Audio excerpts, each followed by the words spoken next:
내일이 절기상 가을이 시작된다는 입추지만 폭염의 기세는 좀처럼 꺾이지 않고 있습니다. 온열 질환으로 인한 사망자도 17명에 이른다고 합니다.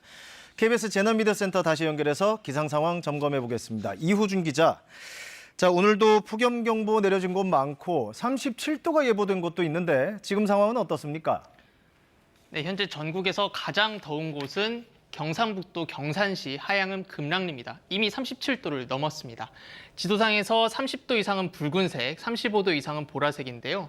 경산시를 비롯해서 남쪽 지역은 벌써 보라색 지역이 많아지고 있습니다. 기상청 오늘 낮 최고 기온은 서울 34도, 경남 밀양과 전남 순천은 37도로 예보했습니다. 특히 습도가 높아서 체감 온도는 더 높을 것으로 보입니다. 폭염특보 지역도 점점 확대가 되고 있습니다. KBS 재난미디어센터 현황판을 한번 보면서 설명을 해드리도록 하겠습니다.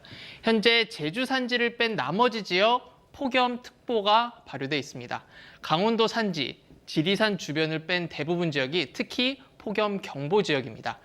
바다 수온도 높아져서 걱정이 큰데요. 국립수산과학원의 고수온특보 발령 지도입니다. 특히 주목해서 봐야 할 부분이 바로 고수온 경보 지역입니다. 최근 전남에서 부산 가덕도까지 남해안 대부분 지역에 경보가 내려졌습니다. 또 한평만 일대는 7월 20일 이후 고수온 경보가 보름 넘게 이어지고 있습니다. 결국 이 폭염 때문에 인명피해가 걱정입니다. 피해 집계 현황은 어떻습니까? 네, 온열 질환자도 계속해서 늘고 있습니다. 어제 오후에 발표된 질병관리청 자료를 보면 온열 질환자는 모두 1,092명을 기록했습니다. 추정 사망자도 17명이나 됩니다. 최근 몇 년 동안의 온열 질환자와 추정 사망자 자료를 보면서 설명을 해드리도록 하겠습니다. 보통 온열 질환 집계를 5월부터 9월 초까지 하는데요. 9월 초까지 아직 올해는 한 달이 더 남았는데 올해 누적 온열 질환자는 지난해보다 더 많습니다. 계속해서 사망자 추세를 한번 보도록 하겠습니다. 폭염이 극심했던 2018년보다는 적지만 사망자는 최근 3년 사이에 가장 많았습니다. 마지막으로 온열 질환 예방 대책을 설명을 해드리도록 하겠습니다. 폭염이 가장 심한 정오부터 오후 5시 사이 가급적 외출하지 않는 것이 좋습니다.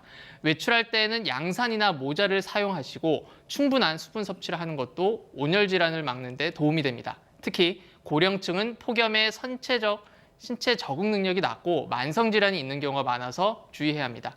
어린이는 잠시라도 차 안에 혼자 두지 않도록 보호자의 세심한 주의가 필요합니다. 지금까지 재난미디어센터에서 KBS 뉴스 이호준입니다.